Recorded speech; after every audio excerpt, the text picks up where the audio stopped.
Everybody, how you doing? Happy Sunday. Hello everybody. Happy Sunday to everybody. And welcome to Cooking with the Eddings. Just for the love of it. Well, today is Sunday, baby, and we got Sunday dinner prepared for our family. And this Sunday, we're going to have a traditional Southern dinner. Cynthia was born and raised in Columbus, Georgia, so she's a Southern girl. I was raised in New York, but my mother's from Charleston, South Carolina. She's a Southern lady.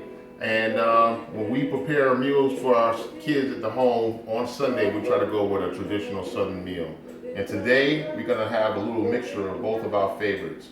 One is the roasted chicken. We're gonna do a roasted chicken. This is my mom's recipe. Cynthia is actually gonna prepare some Southern collard greens. And she's gonna do some cornbread. We're gonna have some rice and some gravy, and should be a pretty good meal. This meal altogether spent about 2.5 hours to make. Right, about 2.5 hours. About 2.5 hours, Yeah. and we'll be ready to eat after about 2.5 hours. So, Cyn, Yes. why don't I kick it off with the roasted chicken? Right. And then once I show everyone how to do a roasted chicken, I'll pass it to you. You can take off with the collard greens and then the cornbread. Gotcha. Gotcha? You know what? This is my apron. I feel a little naked here. Okay. Apron. Okay. Get your apron. All right. You're ready to start it off. Y'all ready for some delicious food? Sorry you can't smell it, but you can taste it just with the vision of it. All right. We're gonna start on the chicken. Get Mike prepared. He's got his seasoning. I got everything prepped for him. Got the beautiful bird, as you can see. So he'll be with us shortly. And stay tuned. Okay, today guys, we're gonna start with the roasted chicken. Now this is a chicken that we bought, it's the roasted chicken. You have to actually get the chicken that says roasted versus just the regular chicken. So this chicken is about a 7 to 8 pound bird. And that 7 to 8 pound bird is enough to feed our family. Again, we got a family of 5. When you get the chicken, you wanna take it out the pack, and this is exactly how it came out from the store. And you want to wash this bird really well. Just take it under the sink, wash it real good, pluck any hairs if there's any hairs that's on there, and you want to wash the cavity of the chicken as well. So you want to get inside and make sure everything in there is clean. After you get the bird washed and dried, pat dry, what you want to do next is coat the chicken with butter. So as you can see here, I've already kind of started. I've got the chicken washed. I've already given an initial coat of butter. And what you want to do is just take a butter spread and you want to butter the entire chicken. Also, what I typically do is get up underneath the skin. So we'll take this butter and just shove some butter underneath the skin of the chicken. And you want to do is put it on the meat on top.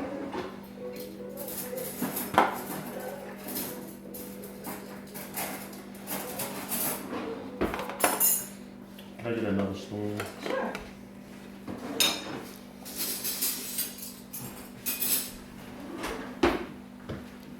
This too? Yeah, that'll work. Okay. So what I want to do is get some more butter underneath here.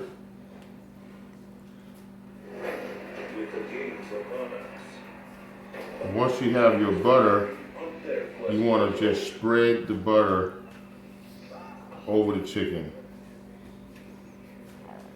And you can just see, you can kind of see it spreading there on top of the meat. That should be good right there. Nice, good spreading of the butter. Okay, next, after that, you want to season the chicken. And what I use for the seasoning, is I use sea salt, black pepper, garlic, and that's it. I won't use regular salt. I use the sea salt instead. You want to do is you want to salt the chicken with a nice coat of salt. You want to salt the front and the back, also the inside of the chicken as well. Okay, we did a little salt. We salted the chicken earlier. That should be enough. Next thing you want to do is you want to apply garlic powder. So we use garlic powder versus garlic salt. And again, you want to add a little coating of garlic to the chicken.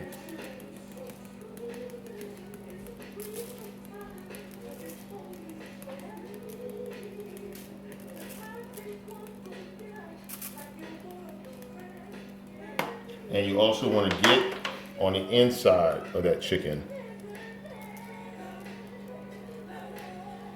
And you want to coat a little bit on the back side too.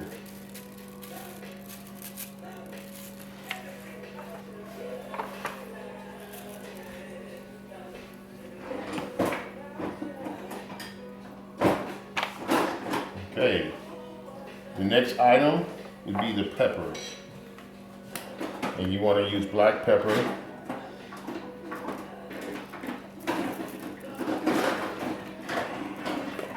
Cynthia, sweetheart? Yes. Could you give me a little bit of olive oil? Sure. Again, you want to get on the inside of the cavity of the chicken. And get the back side.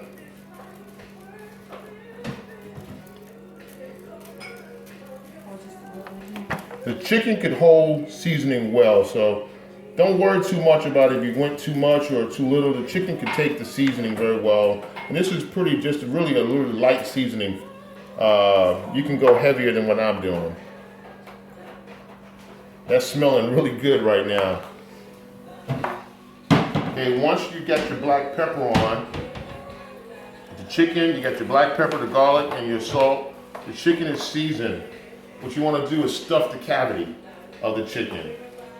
And in the cavity, I have green peppers, onions, and garlic, and lemon. So I got took a little bit of green peppers and the onions. This is olive oil? That's olive oil, yes. Olive oil. Yeah, that's olive oil. Yeah. Okay. I didn't bring the whole container out. So. You just want to put a little olive oil there on your onions and green pepper. Okay, set that aside. Okay. And you want to put a little bit of sea salt on that. Not much. And put some black pepper on that. And then just sprinkle a little bit of garlic on that as well. Then next thing you want to do is you want to take an entire, I use just 1 clove of garlic. This basically comes out to 1 clove of garlic. You don't have to cut it on anything, just put that there. Also, you take about 2 halves of lemon, 2 slices of lemon, put that in the mix, and all of that's gonna go inside of the bird. Let me see if I can turn that around for you.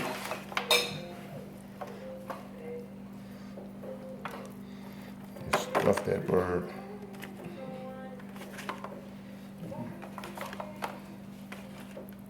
Looks like a baby.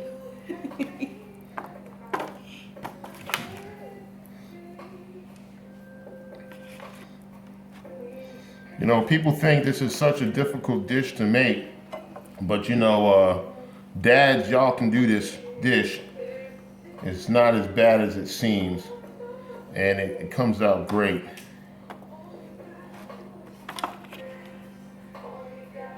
You know, that's pretty stuffed right there.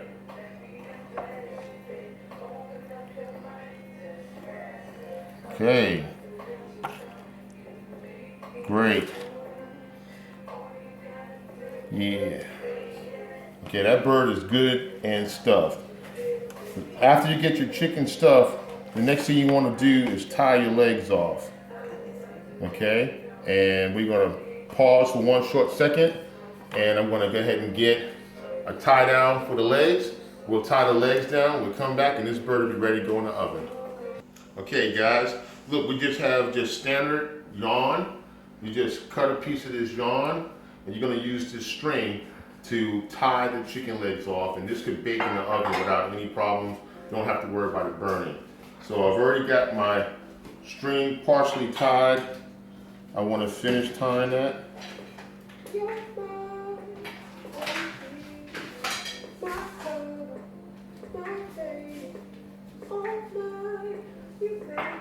Okay, so this chicken is ready to go. Now, before we put it in the oven, let me just tell you, this chicken's gonna bake for about 2.5 hours before it's ready. If you notice, if you get the roasting turkey, it's gonna have a little temperature gauge that's gonna pop open once the chicken has been fully cooked. So I got that to go by 2. But for a chicken this size, 2.5 hours is what you need.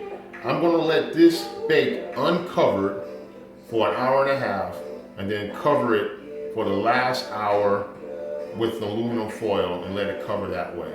So with that said, then we'll come back, we'll add some more onions and green peppers later once we get ready to get it covered. So we're ready to put this bird in the oven. Okay. What I've done is I've preheated my oven at 350 degrees, and this bird's gonna sit in here.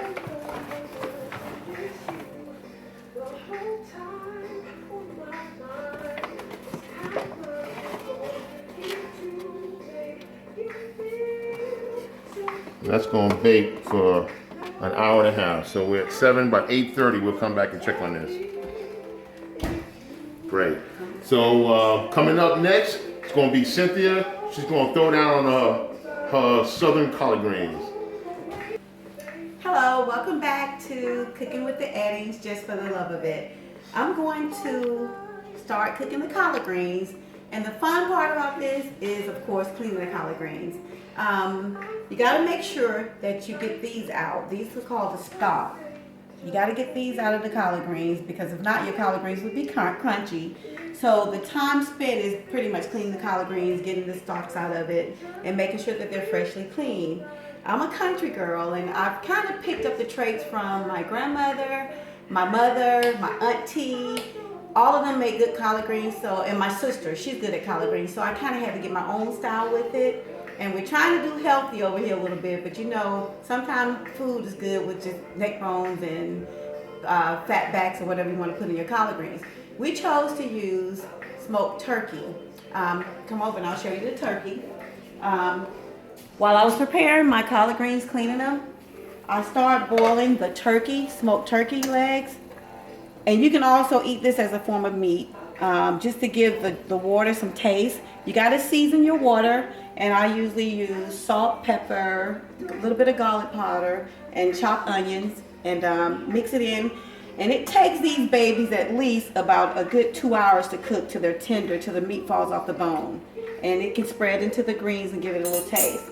Okay, with that being said, after cleaning my collard greens, and make sure all the stalks out of it, it's ready now, prepared to cook. So I drain all the water, go over, and you want to use less water, because that way it gives the greens a good color. They don't lose their pretty green color. And I learned that from, like I said, my aunt, my mother, my grandmother. So you just put the greens in. And it usually takes about 45 minutes to an hour to cook the collard greens. It just depends on, like my mother always told me, sometimes you can get a tough batch. So you just got to keep checking on it and cook it on medium. So I got my collard greens in, freshly in the water, okay? And I'm going to put a top on it and let it cook for about 45 minutes. Okay, now, you can't have collard greens unless you have cornbread. Our kids, I like old-fashioned cornbread, but the kids like Jiffy. So I'm going to top it off with cooking Jiffy cornbread, which is easy to make. What we need is, we just use a box of Jiffy, 1 egg, and a cup of milk. And you just stir it in until it gets kind of soupy. Just beat it to taste a little bit. And sweetheart, can you give me the flour? Sure. Okay. Now, a lot of times, Jiffy cornbread doesn't rise.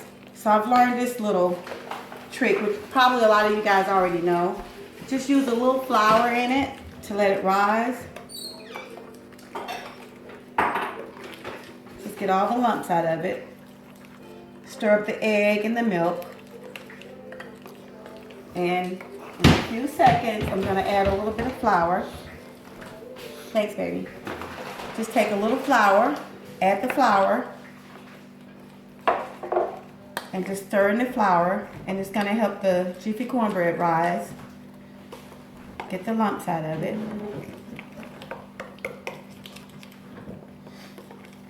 And this is something you can do while the collard greens are cooking. Michael's got the chicken in the oven. And I wish you guys were here to smell this, because it smells absolutely delicious. Okay. And also, I've oiled the pan with vegetable oil. That's to keep the cornbread from sticking. And you just pour in the cornbread, Jiffy mix. And like I said, if you choose to do Jiffy, you could do Jiffy, or you can make cornbread from scratch. But you gotta have cornbread with collard greens. So we're gonna prepare this to cook. And I usually cook the Jiffy cornbread for about 25 minutes. And coming up next, we'll be kind of checking in on the chicken, the collard greens. And I just want to say this again. I know the meal might look simple. People might be saying anybody can make this, anybody can make that. But with a touch of love and taking your time to do it right, it's the taste that counts. And you got to add love to it. See you shortly. Cooking with the Eddings, just for the love of it. Just for the love of it. Welcome back with Cooking with the Eddings, just for the love of it. Do y'all smell that? You gotta smell it. Oh my gosh. Coming up next, my husband's going to show you how to make the rice. Yeah, once again, you're probably out there saying anybody can do rice. But no, with a touch of love. And sometimes people make rice mushy. I'm not gonna call any names. But I know a lot of people, their rice is mushy. It's like mashed potatoes. Your grains gotta be perfect.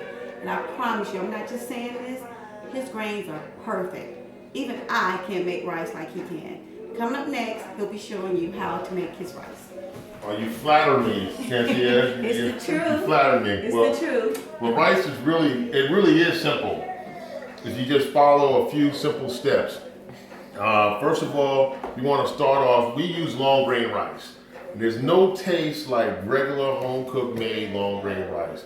We use long grain rice, and I wash the rice thoroughly, get it nice and clean so it'll wash. So this has already been rinsed and washed, and now it's ready to go in the pot where we're going to boil the rice.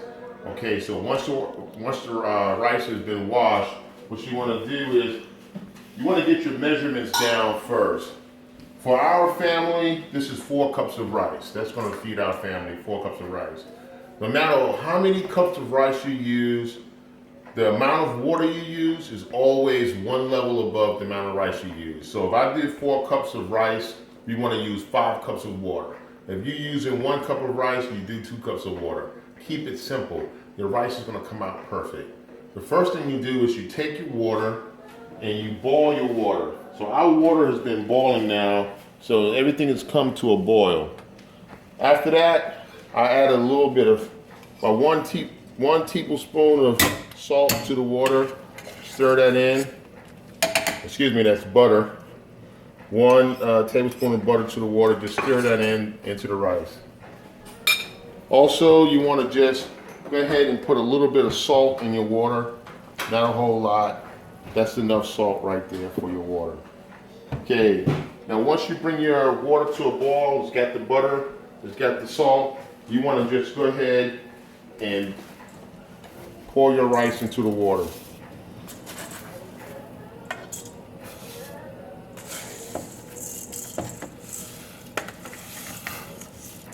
Dump all that in.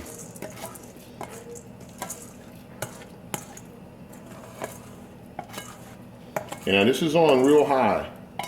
You want to bring this up on high, as high as you can get it. And then you want to stir your rice. And you want to keep stirring this until your rice comes to a boil.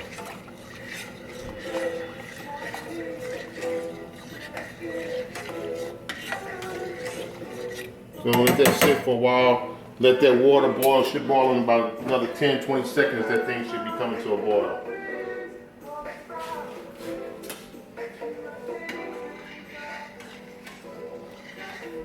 Okay, Mom, what we're gonna do, once that comes to a boil, we'll come back on camera and let everybody see what it looks like once it comes to a boil. Got it. Okay, now, if you take a look at this, the rice is boiling now. It's coming to a rapid boil. This is on high. You just want to stir that one more time. Now that that's boiling, we want to go ahead and cover the rice. Once you cover the rice, you want to take the temperature and put it all the way on low. Let this sit on low for 25 minutes. Perfect rice. Perfect rice. Like Oriental rice. That's it. Okay, welcome back everybody. Okay, we want to show you where we left off with the chicken. The chicken's been in for about an hour and a half now. What we've done is we added the rest of the green peppers and onions into the chicken mix. And what we're going to do is cover the chicken at this point in time and let it bake for the final hour, covered. Okay, as you can see, there's some color starting to come onto the chicken now, and it's going to get even more brown by the time it's finished. You want to cover that. You want to just make a little TP with aluminum foil. Sit this back up. And just cover that. And then about 1 hour, hour and 45 minutes, that should be done. Also, our rice has been cooking for 30 minutes now, and the rice is done. We're just gonna shut the rice off now. That's the completed rice, just to give you an idea how fluffy it is. That's perfect fluffy rice there.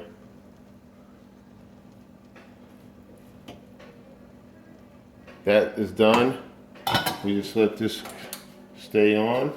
And Cynthia's greens. You want to show me your greens? Yep, the collard greens are ready. We're going to turn it down on low. And it's been cooking for approximately about an hour. As you can see, the turkey has divided itself from the bone, real tender. So that means that the season from the chicken and the turkey has gotten to the greens and the juice. So now that's how you got your season. So coming up next, we'll have the final touch of our complete meal. See you in a second.